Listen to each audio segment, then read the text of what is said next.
வணக்கம் வணக்கம் அனைவருக்கும் வணக்கம். எல்லாமே நல்லா சந்தோஷமாக இருக்கணும். ஓகே, நீ நான் என்னத்தை பற்றி பேசுறதுன்னா ப்ராப்பர்ட்டி, வீடு, சொத்து, காப்புறுதி. ஓகே, அது என்ன வீடு காப்புறுதி? ஓகே, நம்ம ஒரு வீடு வாங்குறோம்னு வச்சுக்கலாம், ஒரு 5 லட்சம் வீடு வாங்குறோம்னா அதுக்கு ஒரு வகையான காப்புறுதி கொடுப்பாங்க. என்ன மாதிரி காப்புறுதினா MRTA versus MLTA. அதை பற்றி தான் நான் உங்கள்கிட்ட பேச போகிறேன். ஓகே, MRTAனா என்னது? ஓகே, MRTAனா இப்போ நான் ஒரு 5 லட்சம் வீடு வாங்கியிருக்கேன்.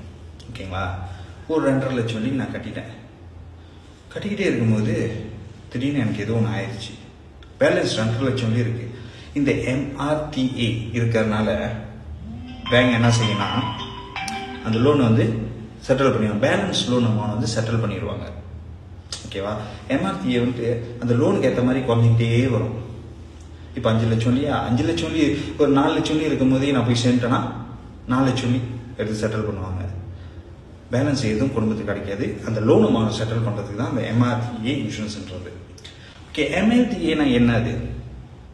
அது எங்க மாதிரி ஆள்கிட்ட கிடைக்கும். MLTA இப்போ ஒரு 5 லட்சம் வீடு வாங்குறேன். MLTAவும் ஒரு 5 லட்சம் இருக்கு.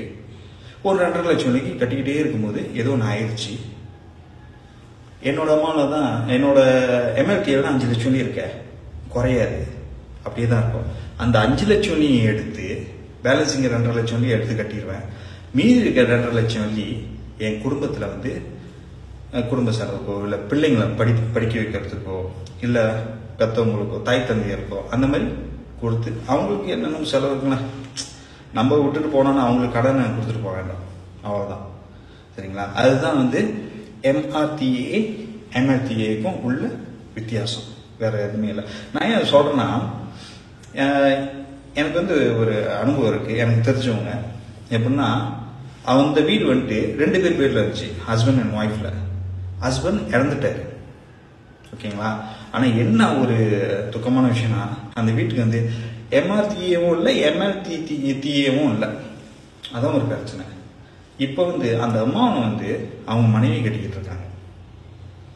ஏதாச்சும் ஒன்று எடுத்து வச்சிருக்கலாம். எடுத்து வச்சிருந்தா அவங்க பேர்ல எப்படி ஆயிருக்குன்னா, அவங்க ஹஸ்பண்ட் சைடு கட்ட தேவை, இவங்க பாதி அமௌண்ட் கட்டியிருப்பாங்க, சும்மா குறைஞ்சிருக்கும் கொஞ்சம். MLTA எடுத்து வச்சிருந்தா ஃபுல் அமௌண்ட் செட்டில் பண்ணியிருக்கலாம். ரெண்டுமே இல்லை, இப்போ கட்டிட்டு இருக்காங்க. அந்த ஒரு பிரச்சனை, அந்த ஒரு விஷயம் உங்களுக்கு சேரக்கூடாதுன்னா இந்த வீடியோ நான் உங்களுக்கு செஞ்சு போடுறேன். தயவு செஞ்சு இதை நீங்க கொஞ்சம் சிந்திச்சு பாருங்களேன், கொஞ்சம் யோசிச்சு பாருங்க. இதெல்லாம் தேவையாட்டு ஒன்று மட்டும் ஞாபகம் வச்சுங்க.